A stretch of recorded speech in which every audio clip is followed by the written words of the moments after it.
Bonjour à tous, voici donc une nouvelle vidéo. Elle sera un peu moins ensoleillée parce que le vent d'est est en train de se lever, donc le ciel s'est couvert. Mais on est encore en t-shirt et ça devrait le faire très très bien. Donc l'hygiène alimentaire. La plaque dentaire, on se brosse les dents. On se brosse les dents parce que le matin, quand on se réveille, on sent qu'il y a vraiment quelque chose sur nos dents qui est désagréable. Il y a des odeurs, etc. Est-ce que c'est la norme? Est-ce que c'est normal? Pour le savoir, il faut avoir commencé à changer ses habitudes alimentaires. Et effectivement, quand on passe au cru, il y a vraiment un changement à ce niveau-là. C'est-à-dire que l'encrassement du matin, tout ce qui s'est passé dans la nuit dans notre cavité buccale, est vraiment perceptible. Mais quand on passe à un régime crudivore, les choses s'arrangent. Après, il y a différents niveaux de crudivorisme, on en parlera dans une autre vidéo. À partir du moment plus on améliore le rendement de notre comportement alimentaire, et plus ça s'allège. À un point vraiment surprenant que j'ai découvert quand j'ai commencé le mode alimentaire du cueilleur. On parle là bien d'une comparaison entre un culinaire transformé maximum, un collecteur, entre parenthèses, instincto, et le cueilleur. Et ce que j'ai constaté lorsque j'ai adopté le régime du cueilleur, à l'époque où je ne savais pas que c'était ça, j'ai vraiment constaté qu'il y avait un allègement de la plaque dentaire au point que certains matins, j'en étais à oublier de me laver les dents, tellement c'était comme ça passait de façon limpide. Et j'ai longtemps essayé de comprendre qu'est-ce qui pouvait se passer pour qu'il y ait une telle différence. Parce que quand on mange cuit, c'est évident, on se lave les dents, on met des produits détergents, pardon pour le mot détergent, mais le dentifrice c'est bien ça, hein, c'est quelque chose qui vient de manière agressive nettoyer cette plaque dentaire. Quand on passe à un crudivorisme sensoriel comme le collecteur ou l'instincto toujours, il y a vraiment une différence. Et je ne m'imaginais pas que, en passant entre collecteur et cueilleur, il pouvait y avoir un bond encore aussi important qu'entre transformé et collecteur.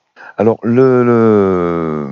l'explication que j'ai comprise, trouvée, vient du fait que quand on mange une alimentation transformée, on laisse de l'alimentation dans notre cavité buccale, on laisse toute une flore, on ensemence notre cavité buccale, y compris notre intestin, mais ça on en parlera dans une autre vidéo, mais dans la cavité buccale, on ensemence avec toute la flore commensale. La flore commensale, c'est la flore de micro-organismes qui vit autour d'un être vivant, et donc a fortiori d'une ressource alimentaire.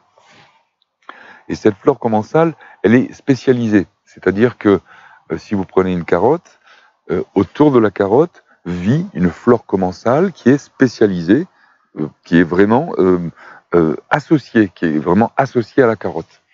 Ce qui fait que quand je mange une carotte avec la peau, sans l'avoir trop lavée et frottée, on y reviendra ça aussi dans une vidéo sur l'action basique. C'est-à-dire le lavage, c'est-à-dire ce qui se passe quand on enlève cette flore commensale. À partir du moment où on ensemence la cavité buccale, la qualité des micro-organismes qui s'installent dans la cavité buccale a une importance très importante.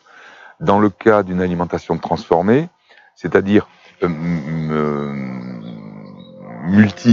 multi-origine, hein, puisque une alimentation transformée est très souvent le résultat de cuisson d'une ressource alimentaire, mais aussi d'un mélange.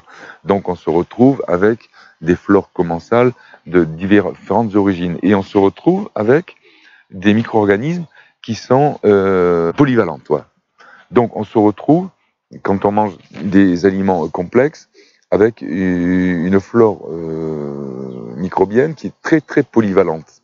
C'est-à-dire que dans la mesure où je garde dans ma bouche une multitude de ressources alimentaires, je vais permettre à des micro-organismes qui sont très polyvalents de survivre pendant longtemps, parce qu'ils ont une multitude de ressources alimentaires qui leur permettra donc de se nourrir, de faire des déchets et d'engendrer cette plaque alimentaire. Quand on passe à des aliments crus, mais avec une consommation sous forme d'empilage, c'est-à-dire que lors de la même prise alimentaire, on va consommer des carottes, des artichauts, puis après des tomates, etc. On va avoir une multitude de micro-organismes. Et ces micro-organismes, ils perdurent de prise alimentaire en prise alimentaire tant qu'il y a à manger dans la bouche. D'où ce qu'on entend souvent, c'est de se laver les dents après chaque prise alimentaire, ce qui est tout à fait justifié. Mais lorsqu'on passe au monoaliment, c'est-à-dire au mode alimentaire du cueilleur, il se passe quelque chose de très particulier. C'est que dans chaque prise alimentaire, on ne consomme qu'une seule ressource alimentaire. Et à cette ressource alimentaire est associée une flore commensale particulière, qui lui est propre. Donc, dans la cavité buccale, si je mange des carottes, je me retrouve avec la flore commensale de la carotte. Et cette flore commensale, elle est faite, elle est née, elle a coévolué avec la carotte. Donc, elle va consommer de la carotte. Mais elle est toute seule. Elle ne va pas se multiplier à 10, à 12, à 15, etc. Elle est toute seule et elle va consommer de la carotte et elle va laisser quand même des déchets. Quand on en a plusieurs, il y en a plusieurs, donc il y a des combinaisons. Mais quand on n'en a qu'un, il n'y en a qu'un. Mais ce qui est très important, c'est de comprendre que si je fais des prises alimentaires en monoaliment, je vais avoir, donc, après une prise alimentaire, prenons exemple, je mange de la viande. J'ai donc toute une flore qui s'installe, qui va consommer de la viande. Et tant qu'il y aura des déchets de viande, je ne me lave pas les dents, cette flore va se développer, mais il y en a une seule. Mais à la prise alimentaire suivante, si je mange des agrumes, par exemple, je vais à ce moment-là, et c'est là que c'est extraordinaire, je vais réinitialiser totalement la flore buccale qui s'était installée. Parce que les micro-organismes qui consomment de la viande ne vont absolument pas supporter de se retrouver avec l'acidité des agrumes. Donc, tout est éradiqué et je réinitialise la flore buccale avec à chaque prise alimentaire. Ce qui fait qu'on ne peut avoir à aucun moment le fatras qu'il y a avec les aliments transformés et la plaque alimentaire énorme, mais à chaque fois, je réinitialise les choses. Et le soir, après ma dernière prise alimentaire, si je ne fais rien, bien cette flore commensale spécifique de mon dernier aliment va consommer ça et puis ensuite va disparaître. Donc ça nous fait quelque chose de tout à fait particulier dans la procédure. Et c'est quelque chose de vraiment extraordinaire parce que on n'a rien besoin de faire. Mais l'hygiène alimentaire est assurée simplement de par le fait de ce comportement alimentaire originel, celui du cueilleur originel, qui, à chaque fois qu'il mange, fait le ménage dans sa cavité buccale. Alors maintenant, voyons un petit peu la façon de se comporter par rapport à ces différents niveaux de pollution de la cavité buccale. Effectivement, dans le culinaire, on est obligé de se brosser les dents et d'utiliser des produits très très violents. Et je vous assure, toute sa vie, pour ceux qui se lavent les dents 2 fois par jour, on incorpore dans notre organisme des trucs absolument farfelus pour notre organisme.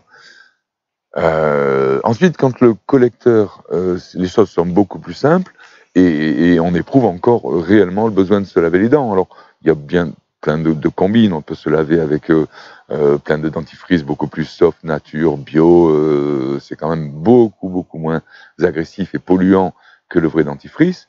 Et quand on passe au mode alimentaire du cueilleur, là, bon, déjà il faut faire un effort pour penser à se laver les dents. Mais je recommande vraiment de continuer à le faire, et moi je l'ai fait toute ma vie, mais absolument sans dentifrice. Moi, ça fait 30 ans que j'ai pas mis un bout de dentifrice dans ma bouche. Et mes dents, ça va. Un dentiste pourra vous le confirmer. Et on n'a même pas besoin d'une brosse à dents.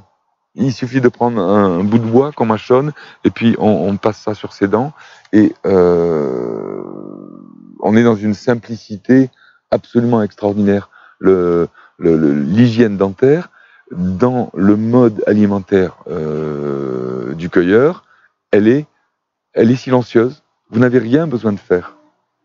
Je nous conseille à nous aujourd'hui de le faire. Pourquoi ?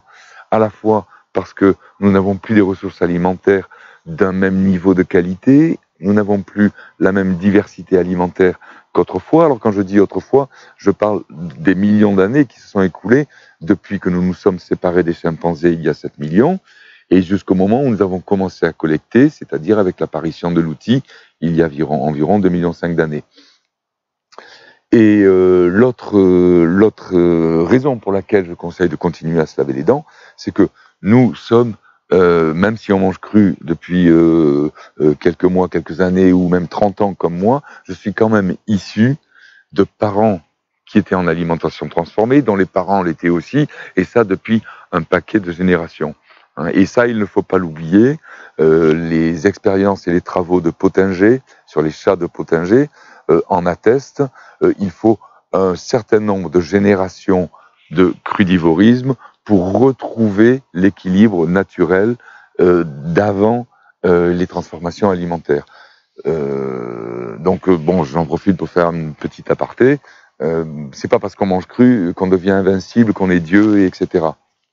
On peut à n'importe quel moment, nous sommes des premiers. Si vous commencez à manger cru, si ça fait 1 mois, si ça fait 1 an, si ça fait 10 ans, 30 ans, ça ne fait jamais qu'une poussière par rapport au passé culinaire qui nous a engendrés.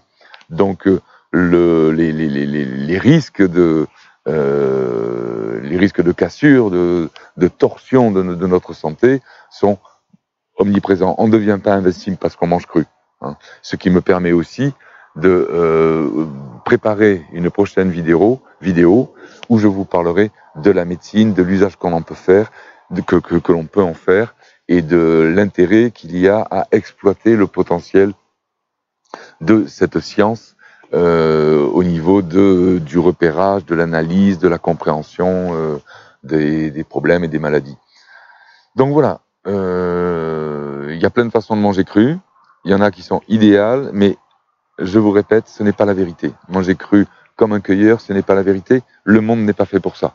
Donc il va falloir composer, et il y aura d'autres vidéos, probablement dans pas trop longtemps, sur les avantages et les inconvénients des différentes façons de manger cru, et surtout des façons de résorber les inconvénients. À partir du moment où on a compris toutes les ficelles, on peut vraiment nager comme un poisson dans l'eau, dans cet océan de questions et de problèmes qui tournent autour de l'alimentation aujourd'hui. Voilà, je termine cette vidéo. Le soleil n'est pas revenu, la pluie n'est pas tombée aussi, non plus. Et je vous dis à bientôt. Merci.